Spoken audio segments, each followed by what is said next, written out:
Karena memang Allah tidak memaksa manusia. Jadi untuk makhluk-makhluk selain manusia, itu ketaatannya itu dipaksa oleh Allah.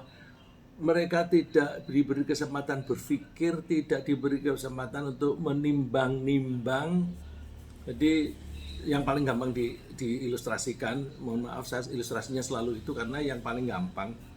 Jadi kalau saya memegang benda, benda ini berasal dari bumi, pensil itu dibuat dari kayu, kayu itu dari tanah.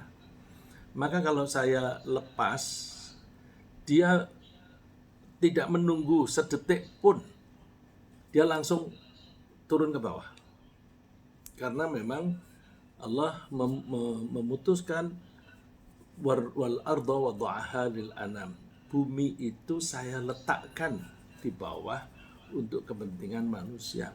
Tidak diberi kesempatan untuk berpikir. Tapi justru dengan paksa ini mohon maaf bapak-bapak dan ibu-ibu, ini kan banyak yang ahli manajemen. Ada makhluk untuk tataran Allah. Dan kalau perusahaan ada karyawan-karyawan yang tidak usah diberi kesempatan untuk berpikir. Pokoknya laksanakan. Begitu diperintah, laksanakan. Di negara juga seringkali diterapkan seperti itu.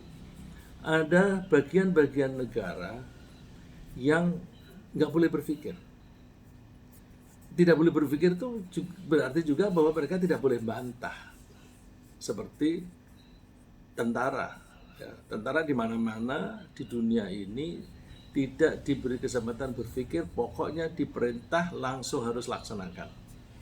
Tapi manusia tidak bisa seperti benda ini tadi. Kalau benda ini nggak usah nunggu sekian detik, langsung laksanakan. Kalau tentara, meskipun ada peraturannya bahwa mereka harus langsung melaksanakan perintah komandan, biasanya masih ada waktu, entah 1 menit, 2 menit, atau bahkan bisa berjam-jam terlambat mereka. Ya, jadi manusia itu memang tidak bisa instan seperti benda-benda itu ketika tunduk kepada Allah. Ya, jadi alhasil memang harus ada makhluk yang di manage, dikelola oleh Allah secara paksa. Tanpa paksaan tidak akan teratur dunia ini. Alam raya ini tidak akan teratur. Allah memaksa bumi berputar, satu kali putaran di rotasinya 24 jam. Tepat setiap hari kapanpun. Dan pergeseran-pergeseran dari perputaran itu miring ke utara, miring ke selatan, sehingga matahari kadang-kadang ada di utara, kadang-kadang ada di selatan. Itu pun dipaksa. Dan ketika Allah memaksa itu persis tepat sekali.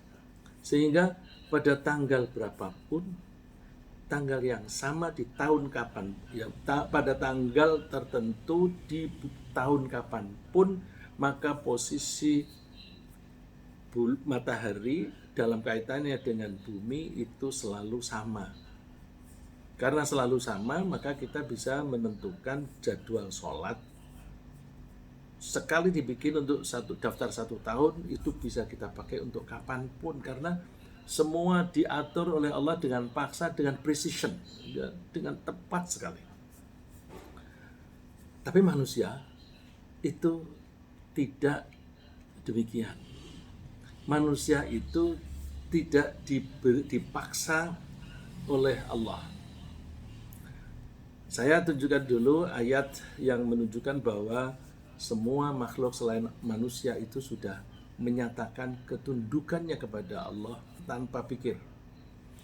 Di surat Fussilat 41 ayat 11. Ini sering saya kutip, tapi dari berbagai angle. Angle ini saya kutip ini, angle yang itu saya kutip yang ini, tapi dengan pemahaman yang berbeda-beda.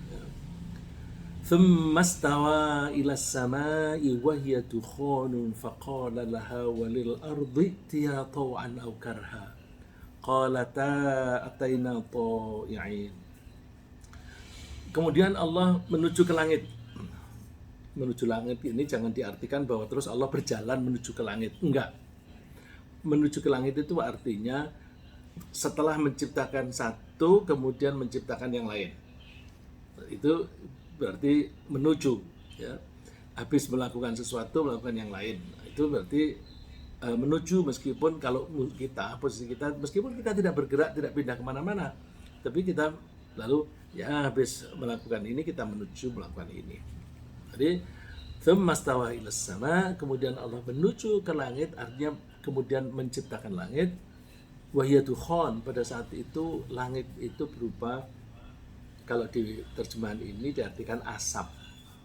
Nanti saya membaca bukunya Profesor Baikuni almarhum, dia mengartikan dukhan itu fog, bukan asap tapi fog, dengan bukti bahwa fog itu nanti lama-lama berubah menjadi air yang ada di laut. Tentu itu pemahaman yang spekulatif, karena itu dari penerjemahan manusia. Kita tidak tahu persis apa yang dimaksud oleh Allah dengan dukhan itu. Setelah itu, faqala laha wa lil ard, Allah lalu berfirman kepada langit dan bumi, itiya taw'an aw karha, datanglah kalian berdua baik secara sukarela maupun secara paksa. Lalu mereka mengatakan, ataina ta'i'in, ya kami datang dengan sukarela Allah. Bahasa mereka sukarela. Tapi karena mereka sudah menyatakan taat, tunduk, patuh, supaya mereka nggak usah banyak berpikir, mekanisme saja dibuat oleh Allah yang kita menyebutnya otomatis. Ya, kita menyebutnya otomatis. Tapi hakikatnya semua itu diciptakan oleh Allah, dan Allah bisa membuat apapun secara otomatis karena Allah menggunakan sistem. Nah, dengan demikian, kata lain dari taat, ya kalau dilihat dari bahasanya makhluk itu taat, tapi dari bahasanya Allah itu paksa. Nanti saya kutipkan ayatnya yang menunjukkan bahwa Allah itu memaksa. Bandingkan dengan manusia. Manusia itu dilengkapi dengan perlengkapan yang berbeda dengan makhluk yang lain. Manusia itu dilengkapi dengan akal yang bisa membuat pertimbangan, apakah sebaiknya aku melakukan A atau B. Batu nggak bisa milih, karena batu tidak diberi akal. Jadi akal itu punya kemampuan untuk memilih A atau B, taat atau membangkang. Apa sih perlunya begitu? Iya, karena kalau diberi kesempatan begitu, manusia itu bisa mengatasi variasi problem yang tidak terhingga karena akalnya. Untuk bisa mengatasi itu butuh kreativitas berpikir. Lah kreativitas berpikir itu harus difasilitasi dengan kebebasan. Kalau diberi kemampuan berpikir tetapi tidak diberi kebebasan mengambil keputusan atau kesimpulan, ya apa gunanya alat itu? Ya, jadi manusia di samping diberi kelengkapan seperti makhluk yang lain, ada kelebihannya yaitu diberi akal. Binatang punya perasaan, manusia punya perasaan. Binatang punya nafsu, manusia punya nafsu. Tapi binatang tidak punya akal, manusia punya akal. Oleh karena itu, suatu saat ketika Allah menawarkan kepada semua makhluk termasuk manusia, seperti yang disebutkan oleh Allah di surat Al-Ahzab ayat 72. Inna aradna al-amanata 'ala as-samawati wal ardi wal jibali fa abaina ay yahmilnaha wa ashfaqna minha. Kami mengemukakan. Aradna itu kalau orang dagang itu menggelar dagangannya supaya dilihat. Kalau penguasa itu menggelar, menunjukkan kebijakannya. Ini karena pilihan, lalu Allah menyodorkan pilihan kepada makhluknya. Silahkan pilih. Siapa yang mau mengambil kesempatan untuk taat kepada Allah, tapi dengan pertimbangan-pertimbangan.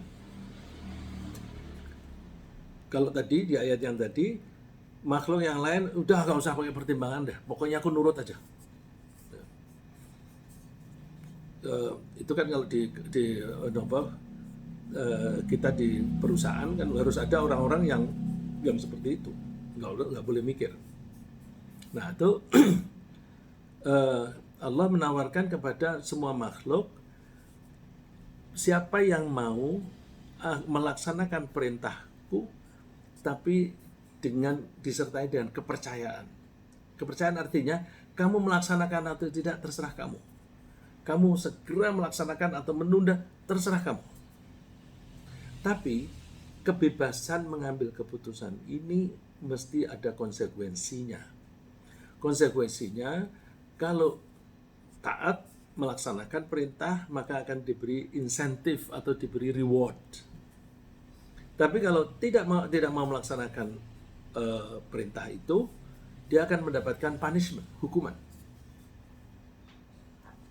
Manusia karena punya akal, memang ada risiko kalau aku tidak perform, tidak melaksanakan tugas, aku akan mendapatkan hukuman. Tapi kan dengan adanya risiko, saya punya opportunity, punya kesempatan untuk mendapatkan reward. Dan reward yang besar adalah masuk ke surga. Karena di akhirat itu pilihannya hanya dua, surga atau neraka. Kalau nggak bisa masuk surga, ya otomatis ke neraka. Kalau orang selamat dari neraka, otomatis ke surga. Nah manusia faham itu. Lalu kami Allah mau mengambil kebijakan ini yang disebut al-amanah. Al-amanah itu bahasa Indonesianya kepercayaan, bahasa Inggrisnya trust. Jadi udah deh, aku percayakan kepada kamu melaksanakan atau tidak. Nah ini kan kalau orang yang punya perusahaan atau yang punya saham di perusahaan itu, kemudian menunjuk direktur itu kan pengarahnya tidak banyak. Kasih aja apa yang diinginkan oleh shareholder, terus pelaksanaannya kamu yang menghadapi. Nah, terus direktur punya kebebasan untuk mengambil keputusan yang mana. Yang penting target yang diinginkan oleh shareholder itu tercapai. Jadi di level perusahaan, orang makin tinggi posisinya, makin besar kebebasannya. Orang yang makin bawah posisinya, makin kurang kebebasannya. Makhluk juga begitu. Manusia itu karena posisinya di atas, bukankah Allah mengatakan laqad khalaqnal insana fi ahsani taqwim. Sungguh kami telah menciptakan manusia dalam bentuk yang paling baik. Bukan paling sempurna, tapi paling baik. Nah, karena paling baik berarti dia posisinya di atas, di top. Nah, kalau dia posisinya di atas, maka kalau ada pelanggaran, dia derajatnya, kemuliaannya turun. Jadi secara ciptaan ada batu, pasir, kayu dan sebagainya itu posisinya di bawah. Nanti di atasnya ada pohon, atasnya lagi ada binatang, ya di atasnya lagi ada malaikat. Malaikat itu masih di bawah manusia. Lalu manusia di tempat paling atas. Ahsan itu yang paling baik. Nah, kalau secara jadian itu manusia sudah paling atas, kemudian dia melakukan pelanggaran, ya sanksinya berat.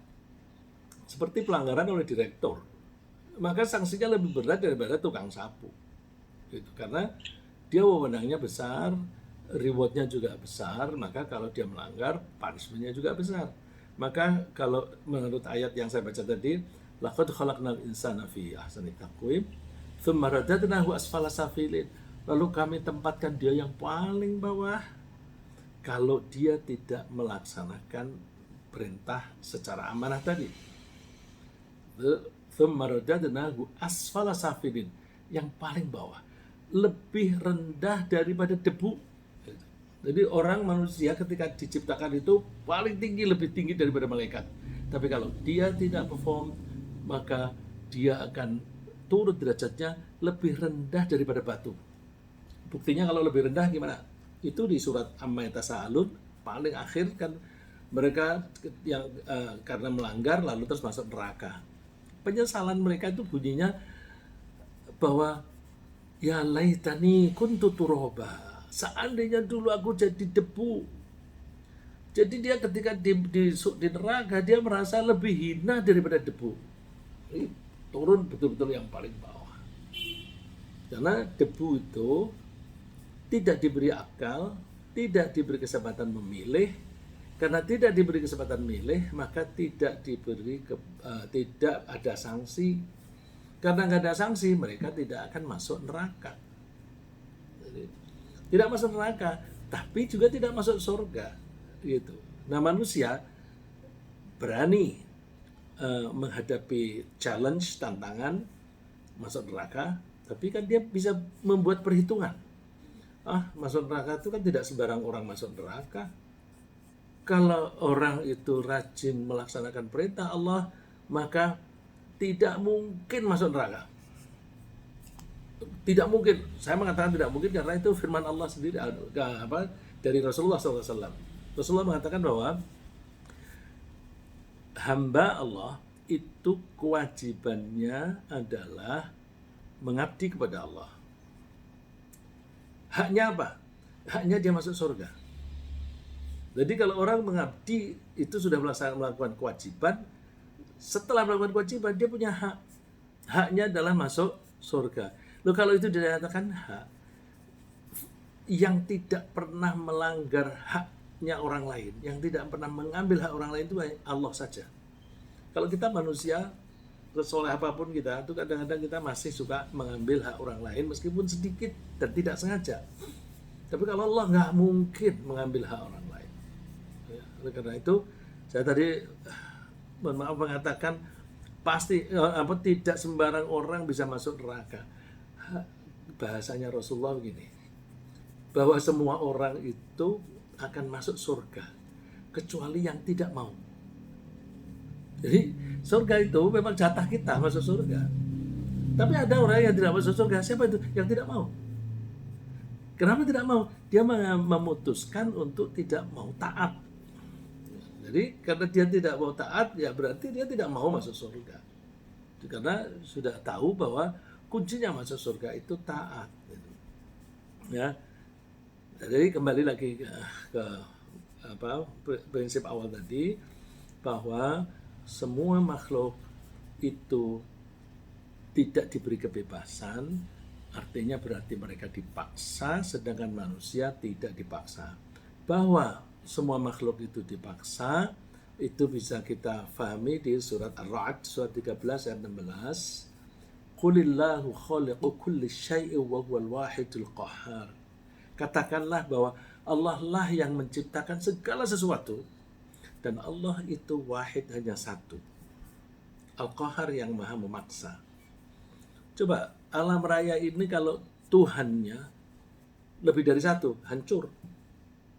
Maka ya Tuhan itu ya memang harus satu, logis. Dan cara memanagenya alam raya ini harus dipaksa. Tanpa dipaksa tidak mungkin. Nah, alam raya ini yang luas ini semuanya dipaksa, manusia itu tidak diberi paksaan, tapi kan manusia itu hanya bagian kecil dari alam raya. Oleh karena itu kalau manusia itu melakukan pelanggaran itu tidak besar artinya terhadap lingkungan. Berpengaruh. Kalau misalnya kalau orang motong pohon seenaknya sendiri, terus terjadilah tanah longsor, banjir dan sebagainya, berpengaruh. Tapi itu untuk ukuran skala alam raya itu kan kecil sekali. Untuk ukuran orang yang tertimpa itu besar karena menjadi mati. Tapi untuk orang lain yang membaca beritanya atau melihat lokasinya, oh hanya sekota itu, searea itu, kan sempit. Hanya sebagian kecil dari Indonesia, bahkan sebagian kecil dari kota itu. Jadi apa namanya, manusia karena jumlahnya sedikit atau proporsinya itu kecil sekali di alam raya, diberi kesempatan oleh Allah untuk memilih. Itu kalau mereka melakukan pelanggaran itu risikonya terhadap lingkungannya tidak terlalu besar gitu. Nah, kenapa diberi kesempatan itu? Karena Allah sayang pada manusia, biar merasakan indahnya surga, biar merasakan nikmatnya tinggal di surga gitu ya. Jadi dengan demikian akibatnya adalah alam raya ini bisa beroperasi secara teratur dan harmonis karena semua tunduk patuh kepada pengaturnya yang hanya satu. Keteraturan dan keharmonisan alam raya ini bisa kita saksikan, salah satu contohnya yaitu rotasi bumi pada porosnya dan berputarnya bumi mengelilingi matahari dengan perhitungan yang sangat tepat, sehingga bagian dari permukaan bumi ini akan kembali ke posisi yang sama terhadap matahari pada tanggal dan jam yang sama setiap tahun ya. Uh, Misalnya lagi ayat yang menunjukkan itu, Allah menyatakan huwallazi ja'ala syamsa diya'an wal qamara nuran wa qaddarahu manazila lita'lamu 'adadas sinina wal hisab. Di surat Yunus ayat 5, bahwa dialah Allah yang menjadikan matahari bersinar. Bahasa Arabnya ini diya. Diya itu sinar yang bersumber dari dia sendiri. Jadi asyams, matahari itu mengeluarkan cahaya, cahayanya keluar dari dia. Wal qamara nura, dan bulan mempunyai nur. Nur itu sinar yang berasal dari tempat lain, berasal dari matahari. Dia hanya pantulan saja. Wa qaddarahu manazil, dan Allah itu menentukan tempat-tempat. Oh, Masya Allah. Mati ya? Dek? Dek?